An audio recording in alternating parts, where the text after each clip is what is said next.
મહાનગરપાલિકા હોય કોઈ પણ દેશની મહાનગરપાલિકા હોય એમાં એની ડ્રો સિસ્ટમ થી પ્રશ્ન પૂછાતો હોય છે। વિપક્ષના સભ્યો પણ એ ડ્રો વખતે આવ્યા હતા તો રોડ નો પ્રશ્ન હતો, જે વિપક્ષ જે પ્રશ્ન ઉઠાવતા હતા એ જ પ્રશ્ન અમે લોકો પણ ઉઠાવ્યો હતો। ભારતીય જનતા પાર્ટીના સભ્યો ખૂબ તંદુરસ્તીથી અમે લોકો પ્રશ્ન પૂછી રહ્યા હતા। માનનીય કમિશનર શ્રી પ્રશ્નનો જવાબ આપતા હતા। રોડના પ્રશ્નો હતા, ખાડાનો પ્રશ્ન હતો, પરંતુ દુઃખ સાથે કહેવું પડે કે વિપક્ષના સભ્યો માત્ર જનરલ બોર્ડ થી જનરલ બોર્ડ આજે આવી રહ્યા છે। પૂરા 4 સભ્યોમાંથી એ લોકોનું 4 સભ્યોનું સંકલન નથી। એક સભ્ય બેનશ્રી સહી કરીને વયા જાય। આ રાજકોટની કોંગ્રેસની હાલત છે। હું રાજનીતિક વાત મારે કરવી નથી, કારણ કે રાજનીતિક ચુનાવના અખાડાની અંદર રાજકોટ મહાનગરે એને 4 કોર્પોરેટરો ખાલી કોંગ્રેસને આપ્યા છે।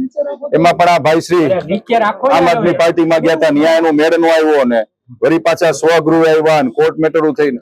એટલે દુઃખ સાથે કહેવું પડે કે ખાલી જનરલ બોર્ડમાં પ્રશ્ન ઉઠાવે છે। માનનીય મેયરશ્રીને ક્યારેય એ મળવા નથી આવ્યા કે એને કોઈ દિવસ ક્યારેય વસરામ સાગઠિયાએ ક્યારેય કોઈ દિવસ પ્રજાના પ્રશ્નો ઉઠાવ્યા નથી, માત્ર મીડિયાની હાઇલાઇટ કરી। બીપીએમસી એક્ટ નું પેલા ફૂલ ફોર્મ બોલી દે। દુઃખ સાથે કહેવું પડે છે એને ફૂલ ફોર્મ નથી આવડતું। બીજું, ગુજરાતની જ્યારથી સ્થાપના થઈ ત્યારથી દરેક મહાનગરપાલિકાની અંદર જીપીએમસી એક્ટ ચાલે છે, Gujarat municipal પ્રિવેશન act. GPMC act ગુજરાતની અંદર મહાનગરપાલિકામાં ચાલી રહ્યો છે, એ પણ એને ખબર નથી।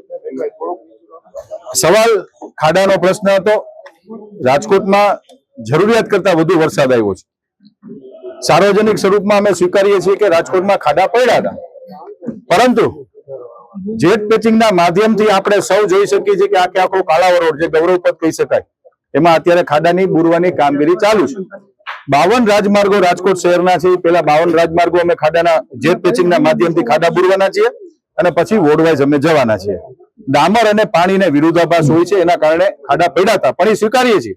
વધુ વરસાદના કારણે આ જે ખાડા પડ્યા છે રાજકોટના લોકોને પણ હાલાકી ભોગવવી પડે છે। એમાં હું પણ એક સિટીઝન તરીકે મને તકલીફ પડતી હોય, પરંતુ વરસાદ ખૂબ આવ્યો છે, એના માટે અમે લોકોએ જેટ પેચિંગ થી પેવિંગ બ્લોક પર આ પેચવર્ક પણ ચાલુ કર્યું છે।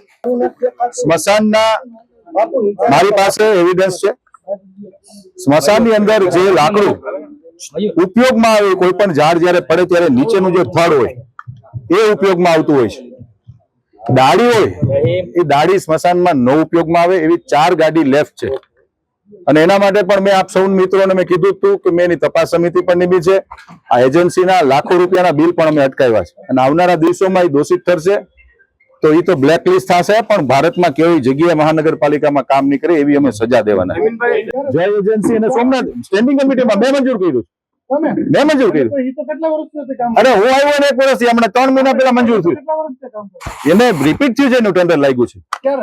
છેલ્લા 15 વર્ષથી રાજકોટ મહાનગરપાલિકામાં સોમનાથ એજન્સી અને જય એન્ટરપ્રાઇઝ એ રાજકોટ મહાનગરપાલિકામાં ઓન ટેન્ડર કામ કરી રહી છે। આ ટેન્ડર પ્રક્રિયા છે ડેફિનેટલી। હા, રાજકોટ આખાની અંદર, આખા રાજકોટની અંદર, હા એ તમને સમજાવું।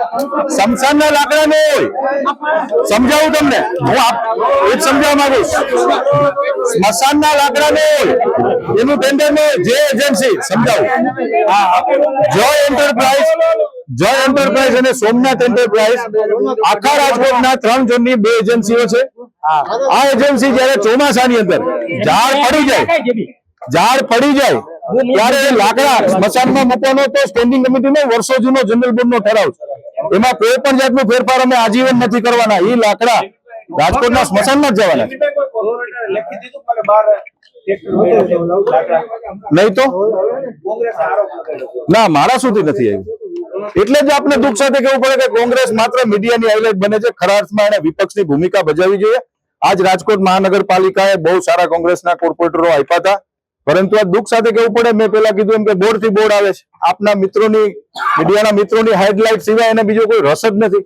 સવાલો સાચા છે નહીં, એના સવાલોમાં એટલા માટે હું ખોટા કહી શકું, કારણ કે જનરલ બોર્ડમાં આવવાથી પ્રશ્નો પૂછવા જોઈએ એવું ના નથી પડતો, પરંતુ એને એક વખત માન્ય મેયરશ્રીને મળવું જોઈએ, સ્ટેન્ડિંગ ચેરમેનને મળવું જોઈએ। ક્યારે એક લેટર વિપક્ષના સભ્યોનો મને ક્યારેય નથી મળ્યો। ઓથેન્ટિક રીતે સાર્વજનિક સ્વરૂપમાં આપને હું કહી રહ્યો છું કે વિપક્ષના કોઈ કોર્પોરેટરનો પત્ર અમને નથી આપ્યો કે આટલા ખાડા